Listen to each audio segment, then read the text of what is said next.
dias aí. Eu vou ficar então, só vou tentar não berrar muito hoje. Tem um monte de coisa legal para discutir com vocês aqui. Pessoal, a prova mais uma vez ficou zicada. É importante que fique claro que esse não é um erro do colégio, é um erro meu. Esse colégio, como é mais organizado que a maioria, ele te dá um prazo. Eu tenho que entregar a prova com mais de uma semana de antecedência, tenho que entregar a prova com 2 semanas de antecedência. E na minha vida corrida eu sempre entrego na última semana. E aí eles já mandaram a prova para a inscrição. O erro é meu. O erro é todo meu.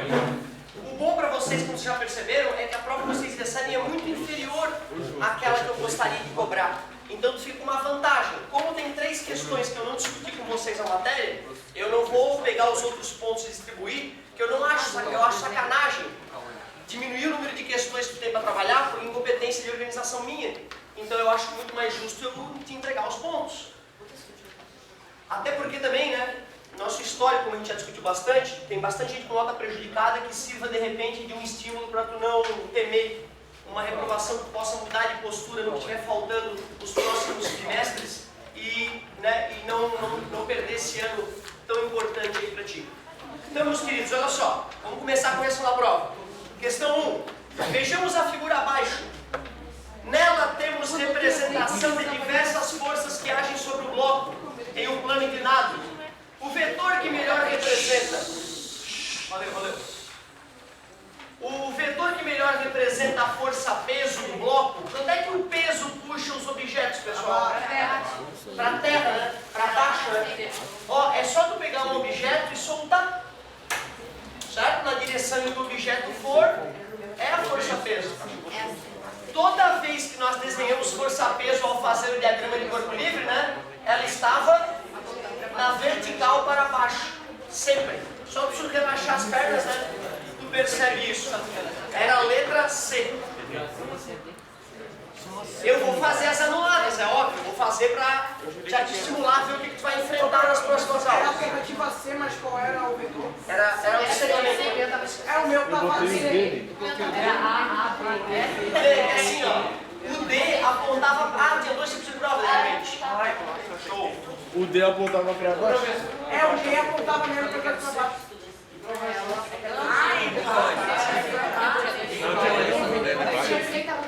Ô, calma. Eu acho que o Dani fala.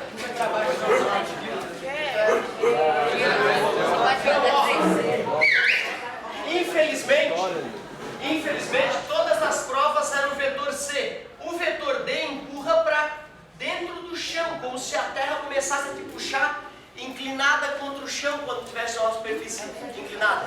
Pensa, né? Se eu estou aqui, a Terra me puxa vertical para baixo. Se o chão ficar inclinado, será que a Terra vai me empurrar contra o chão? Não, ela continua me puxando vertical para baixo.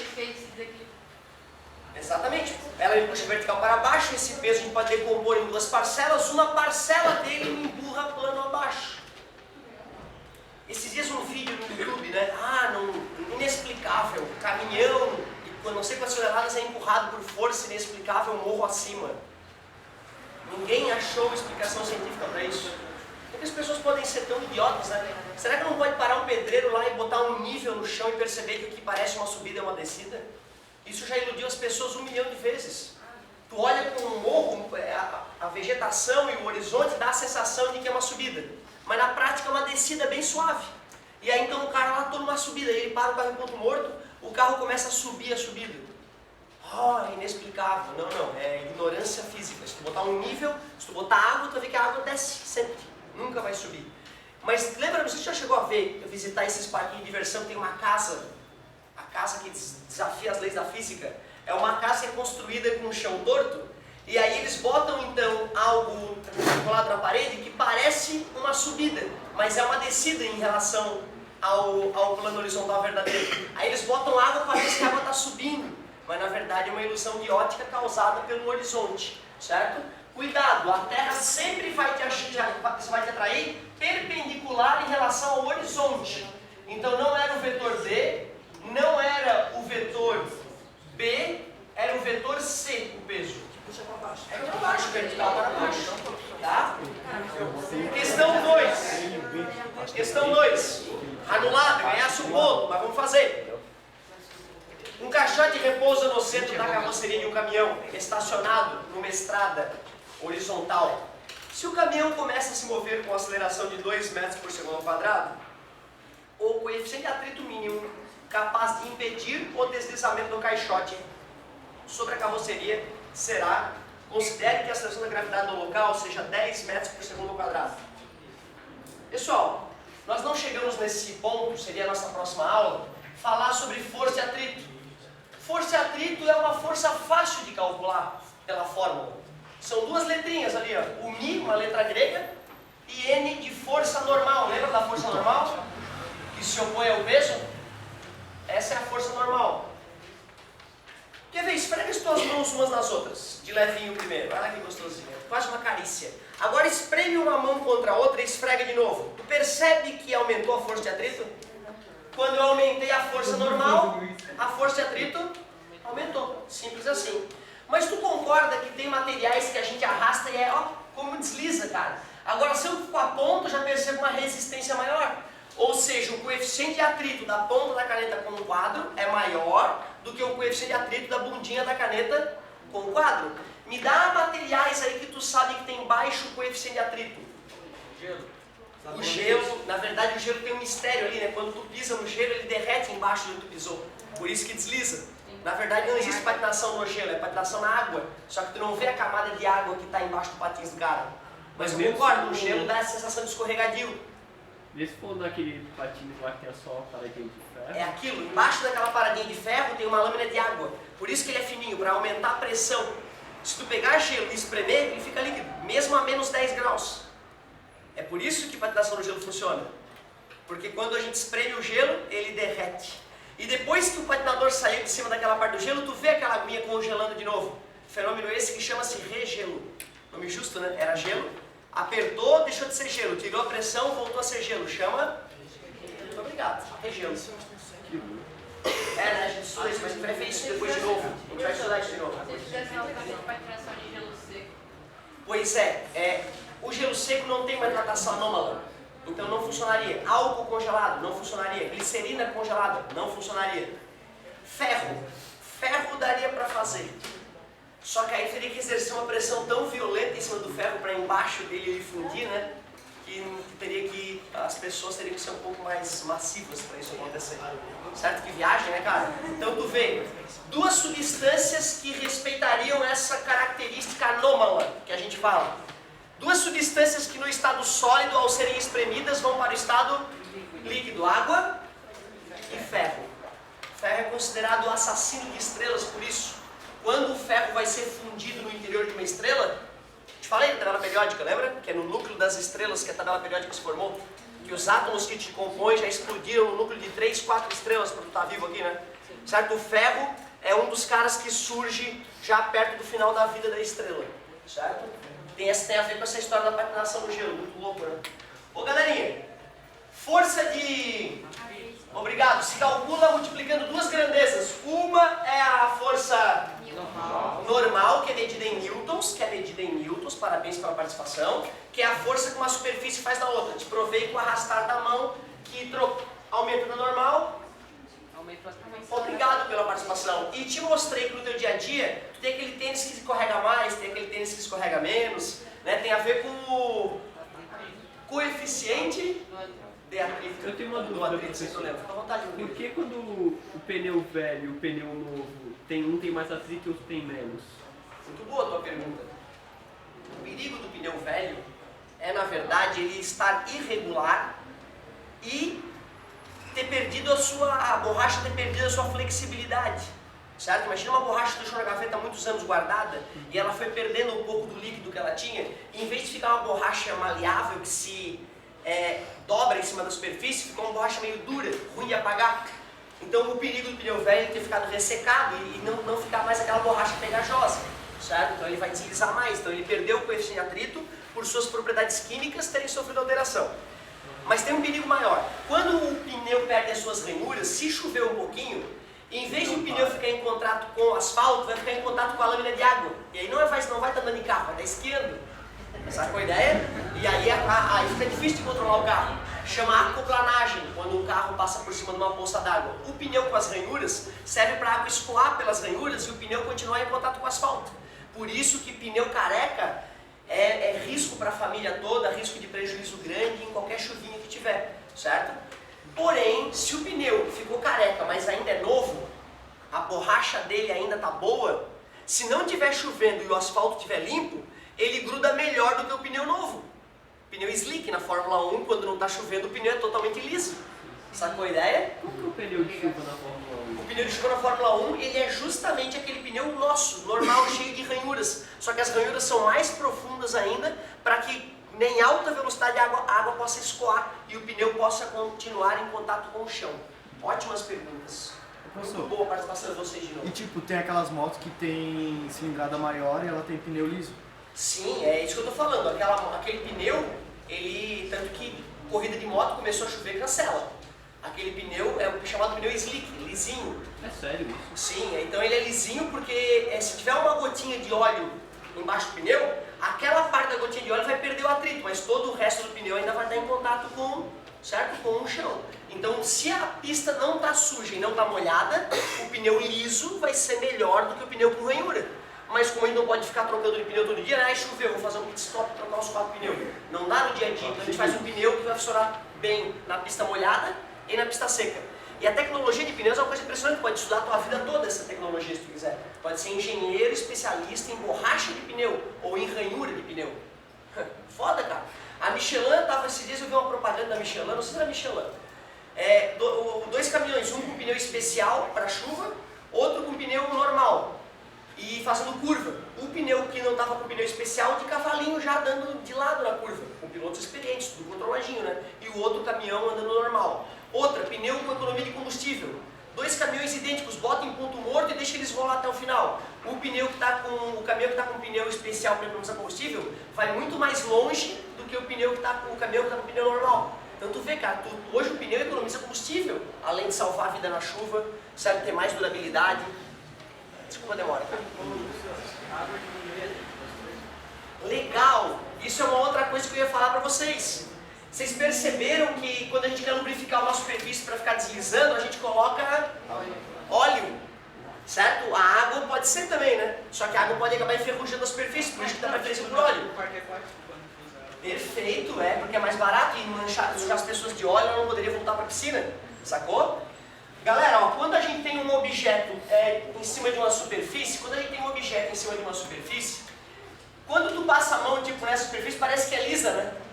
Mas é uma ilusão. Se tu botar um microscópio eletrônico ali e der um zoom, tu vai ficar apavorado com as irregularidades das superfícies. É assim a realidade dessa superfície, ó. Parece lisa, né? É um delírio. Lembra que tu tem impressão digital, né? E essa tua impressão digital é bem maior do que os morrinhos que tem aqui, né? Mas se tu fosse lá no microscópio, seria assim. Aí tu começa a entender, né, por que tem atrito, né? Um morrinho pega no outro e vai arranhando. Sacou a ideia? Agora imagina que eu jogo óleo aqui. Aí uma superfície fica flutuando na outra e as pontinhas não podem se encostar. Por isso que desliza muito mais. Água, óleo e qualquer líquido. O ideal é que seja um líquido que já aproveite e já proteja a superfície. Certo? Ou seja, a lubrificação consiste em jogar uma película, geralmente líquida, entre 2 superfícies, metálicas ou não, para que essas superfícies não se encostem diretamente. Sacou? Muito boa a pergunta. Quanto maior o atrito, menor vai ser o desempenho, ou não estou entendendo nada? Quanto menor o atrito... Quanto maior o atrito, menor o desempenho. Em relação ao combustível, sim, só que tem 2 tipos de atrito, né? Uma coisa é o atrito para rolar em cima da superfície, o outro atrito é para esfregar. Concorda comigo? Eu tenho que ter um pneu que no rolamento não tem atrito nenhum e que no travamento tem um super atrito, né? Afinal, não adianta economizar em combustível e matar a família numa falta de atrito por causa da freada, né? Entende o que eu digo? Então é delicado. Como é que funciona o ABS? ABS, cara, olha, que bom que tu perguntou isso. Que bom que tu perguntou isso. Show. Vocês já perceberam? Quando vem empurrar um móvel em casa, às vezes não vai, aí de repente, ai meu Deus, sai catando cavaco porque foi demais. É muito comum isso acontecer, né? A gente empurra o objeto e não sai do lugar, não sai. Aí na hora que sai, tu, ai meu Deus, foi demais. Acontece muito isso, tá? Vou te explicar por quê. Quando a gente calcula a força de atrito, é só com essa fórmula. Só que tem 2 maneiras de calcular. Uma das maneiras de calcular é calcular o atrito estático máximo. Vou te explicar o que é. A outra chamado de cinético. A fórmula não mudou nada, tá vendo? Ó, é mi vezes a normal, é a normal vezes o mi. Mi é letra grega, o nome técnico é coeficiente de Atrito. Obrigado pela participação. Essa aqui, atrito dinâmico ou cinético, é quando está deslizando. Se estiver deslizando, é ele que está atuando. Certo? Aí tu só calcula e deu. Vamos. O perigosinho é esse atrito estático. Porque quando tu calcula ele, não quer dizer que é ele que esteja atuando. Não entendi, professor. Imagina que tem essa cadeira aqui no chão e eu fui lá e calculei o atrito estático máximo. O atrito estático máximo deu 20 newtons. Sabe o que significa? Significa que resiste ao movimento até 20 newtons. 21 newtons desliza. Menos de 20 newtons fica parado. Beleza? Então olha qual o perigo. Essa é a força de atrito perigosa. A força de atrito dinâmica, ela dá sempre menor que a estática máxima. Se a estática máxima deu 20 newtons, a dinâmica poderia ter dado 15, por exemplo. Olha que interessante que eu vou te falar agora.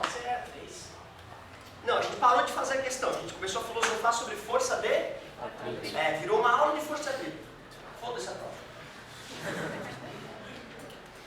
Deixa eu ver se tu entendeu. Força de atrito estática máxima, ela é a maior força que eu posso fazer sem um objeto. Porém, se estiver deslizando, basta fazer. Olha que viagem. Depois eu vou explicar o porquê que isso acontece. Faz todo sentido, fica tranquilo. Faço 5 newtons, desliza? Não. Quanto é que é o atrito então? 15. Se fosse 15, o atrito estaria fazendo mais força do que eu, né? Aí a cadeira ia pular para cima de mim. Concorda comigo? É isso que é importante tu entender. O atrito nunca pode ser maior do que a força que eu faço. Porque senão os objetos saltariam em cima de mim. Isso não é normal? Não é esperado. Concorda comigo?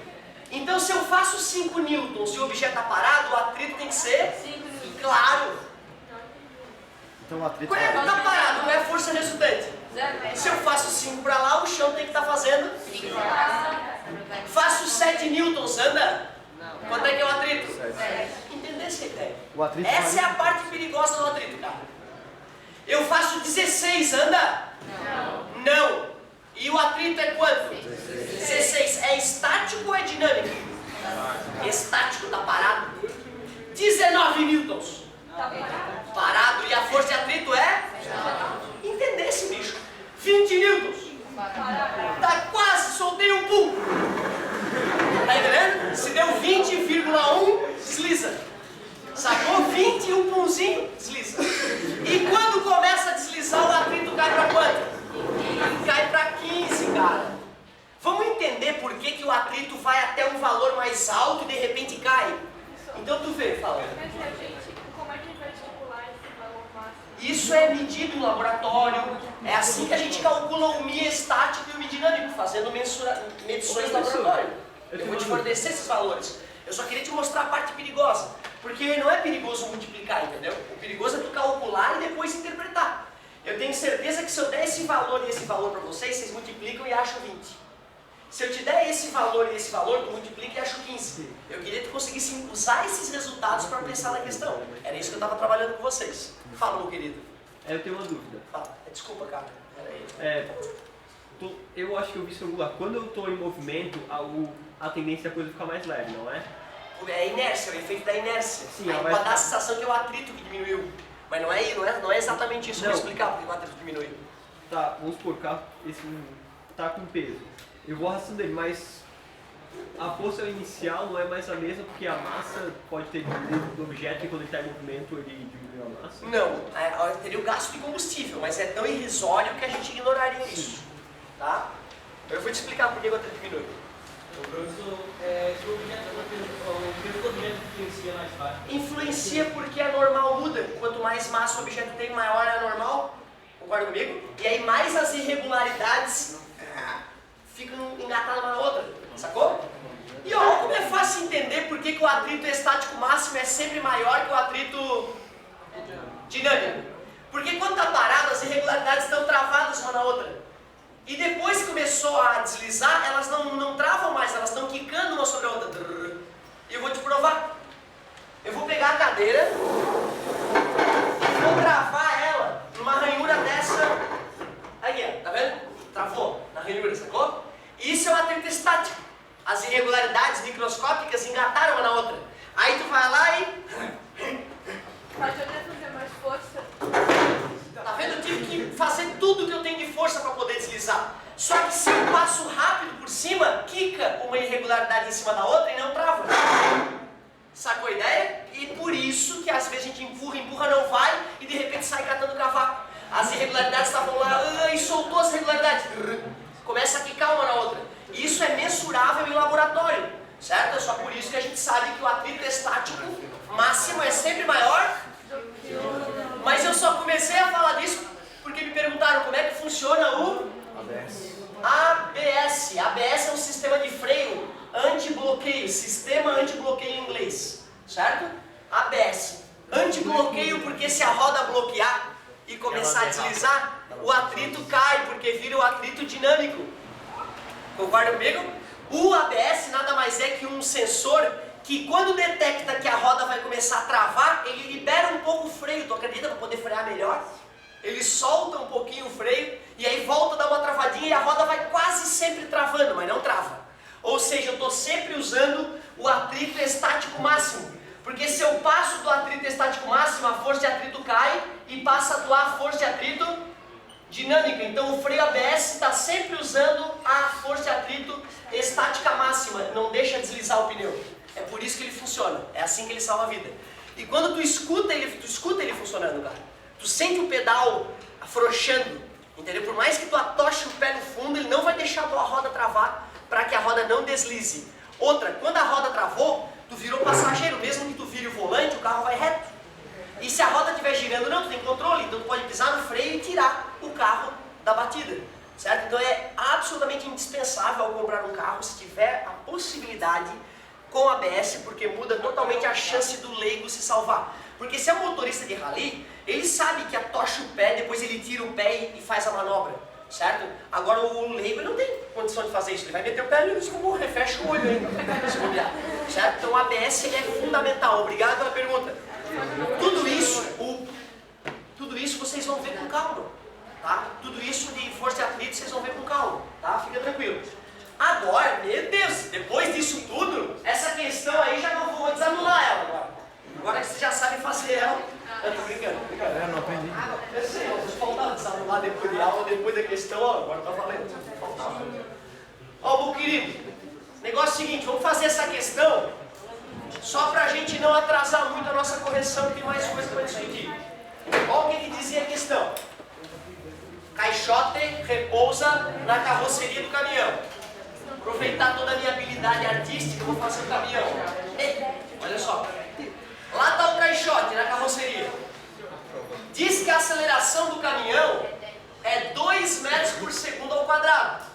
Quer saber qual é o coeficiente de atrito para que não deslize e considere a gravidade como 10 metros por segundo ao quadrado? Pô, peraí. Se esse caixote está parado, a tendência dele é continuar. Se o caminhão começa a mudar de velocidade, se não tivesse atrito nenhum, o caixote ia ficar. Portanto, é a força de atrito que vai empurrar o caixote para frente quando o caminhão tentar avançar.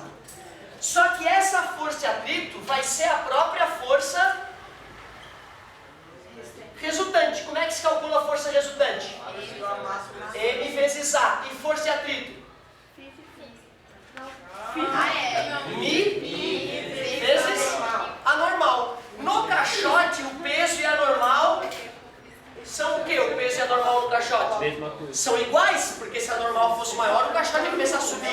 Se o peso fosse maior, o caixote ia começar a rodar. O peso é igual a normal. Quer dizer que no lugar do M, eu posso colocar M vezes G. No lugar do M, eu coloco M vezes G. Corta M de um lado com M do outro, por isso que ele não falou a massa do caixote. O Mi eu quero descobrir. O G nós já sabemos que é. E a aceleração do caminhão? 2. Está multiplicando, passa. Por isso que vai dar 0,2.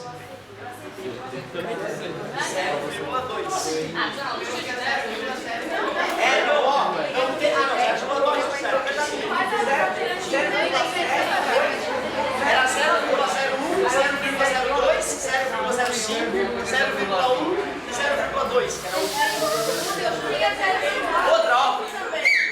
Se eu fosse botar essa questão pra ti, eu ia ter treinado isso contigo, entendeu? Igualar o física, meu amor, ao níveis anormal. Lembrar que a normal, na maioria dos casos, é o próprio peso, M vezes G. Corta as massas e acabou a questão. Eu não treinei isso contigo, ponto teu mais que merecido. Questão 3. Em uma obra, construção. Um elevador suspenso por um cabo de aço desloca-se verticalmente em MRU, movimento retilíneo uniforme. Qual é a resultante? Então podemos afirmar que na subida a tração do cabo é maior que a aceleração da gravidade. Peraí, tração é uma força e a aceleração da gravidade é uma aceleração. Não dá para comparar uma com a outra. Na descida a tração do cabo é menor que a aceleração da gravidade. Aceleração e força não são coisas que se possa igualar. Um saco de cimento dentro do elevador terá um peso maior na subida do que na descida.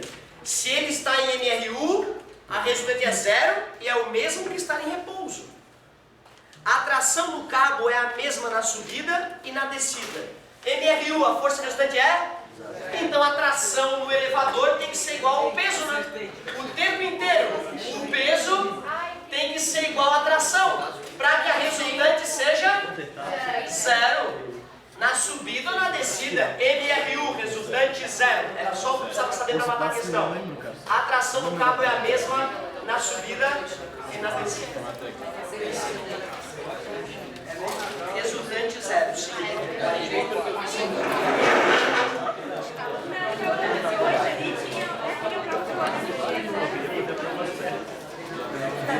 É possível, vou dar uma olhada, tá? Só mais um pouquinho. Quando a resultante do sistema de força aplicada no corpo é nula, é porque o corpo está em equilíbrio. Afasta o sistema.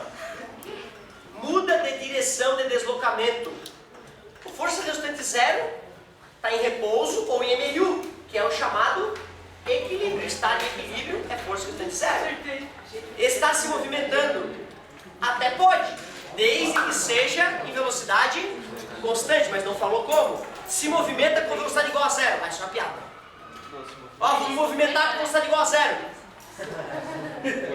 Ou tu te movimenta, ou a velocidade é 0, né? Certo? Então é estar em equilíbrio. Força resultante 0 é o mesmo que estar em equilíbrio.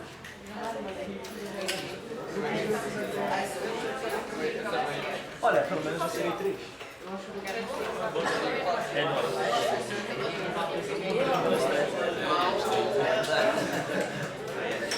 Do lado você achou que ali? Questão 5. Se o atrito, sem o atrito, está anulado porque não falamos de atrito, não seria possível o transporte sobre rodas, pois uma pessoa iria conseguir ficar de pé sobre qualquer superfície. Eu não acredito, eu estou lendo. Sem o atrito, não seria possível o transporte sobre rodas, pois então não pode ter roda, um objeto em cima e transportar sobre roda. Por quê?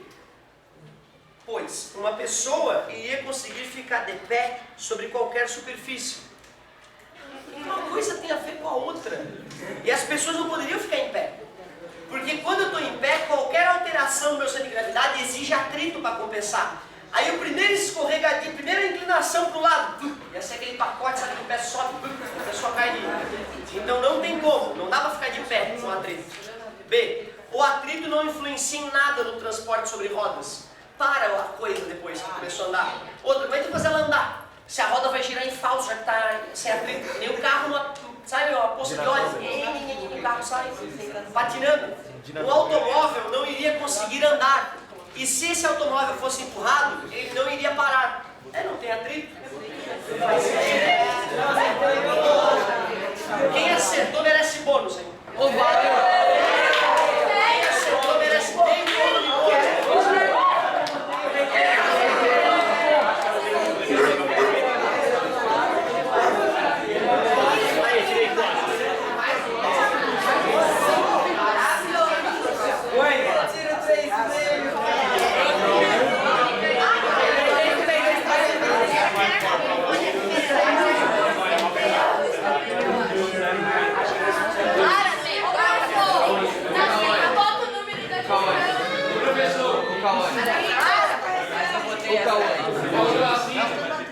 Olha, o cara percebe você. Na humildade, vamos ver as próximas. O atrito nunca desgasta uma superfície que deslizam uma sobre a outra. Ah, imagina. Não dá pra ver, né? Se ficar fazendo assim, deixa a marca do pé no chão. Se for, né? Se não for cerâmico, obviamente.